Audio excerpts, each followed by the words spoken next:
கெட்டு போயிருக்கு. நம்முடைய குடும்பங்களை நம்ம சுத்தமா நிர்மூலமா போல இருக்கிறோம். ஆனா வாழ்க்கையில சில காரியங்கள் எல்லாம் கெட்டு போயிருக்கு. சூழ்நிலைகள் மாறி போயிருக்கு. ஒழுங்கா இருந்த காரியம் ஒழுங்கின்மையா போயிடுச்சு.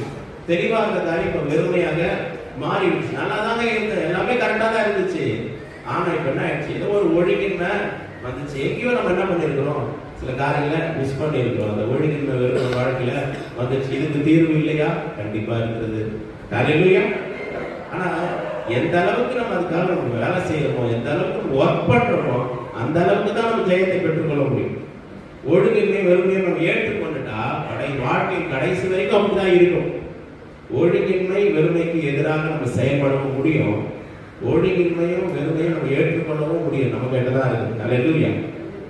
எதை சூஸ் பண்ண போறோம்? இப்போ இந்த ஒழுங்கின்மையும் வெறுமையும் எப்படி நம்ம மாற்றுவது?